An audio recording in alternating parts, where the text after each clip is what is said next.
윤상현 의원입니다.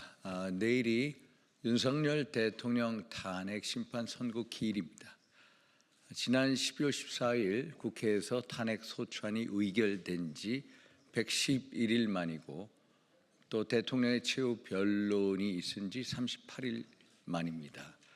내일은 대한민국 헌정사의 중대한 변곡점이 될 것이고 또 결과에 따라서 대한민국 헌법과 법치주의를 지키느냐는 중요한 전환점이 될 것입니다. 그래서 몇 가지 말씀을 드리고자 합니다. 먼저 민주당에 대해서 말씀드리도록 하겠습니다. 아시다시피 민주당은 이재명 대표의 대표를 위한 일극체제 정당입니다. 이재명 대표의 사법 방탄 또 이재명 대표 대통령 만들기에 올인하는 그걸 위해서 정치계를 파괴하고 또 주변을 초토화시키는 생태 교란당이 되어버렸습니다. 어제 국회 본회의에서도 최상목 경제부총리에 대한 탄핵 소추안이 보고가 됐고 또 40여 후보자 임명을 촉구하는 결의안을 일방적으로 통과시켰습니다. 또 며칠 전에는 국회 법제사법위원회 법안심사소위에서 문영배 이미선 재판관의 임기를 자동으로 연장하고 대통령 권한대행이 대통령 지명 목세 헌법재판관의 임명을 하지 못하게 하는 헌법재판소 법률안을 또 통과시켰습니다. 한마디로 초헌법적 위헌적 법률안. 게다가 뉴스공장을 하고 있는 김어준 씨는 민당 의원들을 불러서 한덕수 대통령 권한대행뿐만 아니라 40여 후보자를 임명하지 않으면은 줄줄이 후순위 국무위원을 탄핵하라. 헌법재판소를 또 재판소의 헌법재판관을 탄핵하라. 이런 식으로 지시를 내리고 있습니다. 완전히 민주당의 상황 그 자체입니다. 어떻게 보면은 이런 식으로 무정부 상태로 만들겠다는 그리고 민주당의 입법 독재를 획책하는 이것이 내란 행위가 아닌가. 결국 김어준 씨가 뉴스 공장장이 아니라 내란 공장 공장장으로서 내란 예비 음모 사주를 하고 있다. 또 이거에 따라서 민당 의원들이 부하처럼 따르고 있다. 정말 개탄스러운 지경입니다. 내일 선고에서 민당의 자성을 촉구하면서 내일 선고는 저는 기각되리라고 확신을 합니다. 우선적으로 탄핵 심판 과정에 있어서 적법 절차의 원칙 due process of law를 거치지 못했습니다. 우선적으로 공판 기일 지정하는 데 있어서도 어떤 7일간의 기일을 주지 않았고 총 변론 차례 11차례 중에 1, 2차 빼놓고는 나머지 9차례를 일방적으로 지정했습니다.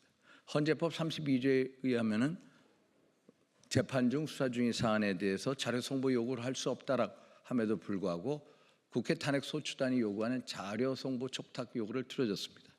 헌재법 40조에 보면은 탄핵 심판은 형사소송법의 규정을 준용하기로 되어 있는데 2020년 개정된 형사소송법 개정안 312조에 의하면은 증인이 검찰 등 수사기관에서 진술한 자기 진술서에 대해서 부동의할 경우에는 증거 능력을 인정하지 않음에도 불구하고 증거 능력을 인정했습니다. 이런 식으로 위법 사례가 무려 10차례가 넘습니다. 이런 식으로 절차적인 흠결로 가득 찬 탄핵 심판은 결과의 정당성을 담보할 수가 없다. 당연히 각하사유가 될 수밖에 없다라는 말씀을 드립니다. 또 12.3 비상계엄은 내란이라고 하는데 내란이 성립되기 위해서는 형법 87조, 형법 91조, 대법원 판례 1997년 판례를 보건대 고의성이 있어야 되고 국헌문란의 목적이 있어야 되고 객관적인 폭동이 존재를 해야 됩니다. 이런 면에 있어서 내란죄라는 게 성립될 수가 없다.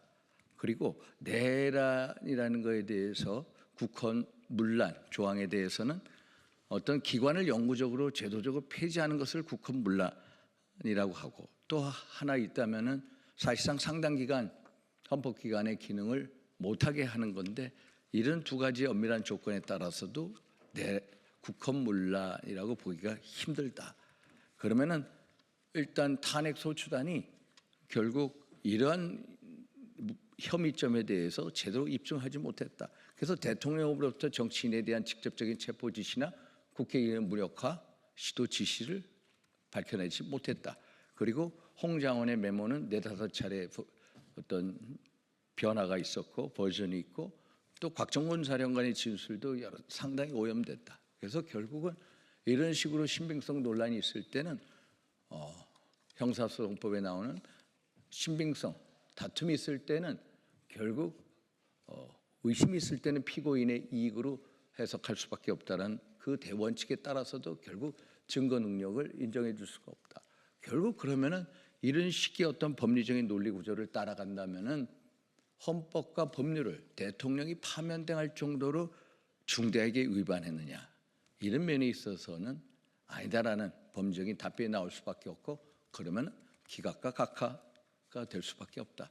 그래서 헌법재판관 8분께서 헌법과 법률과 양심에 따라서 꼭 결정해 달라라는 말씀을 드려 나왔습니다. 감사합니다.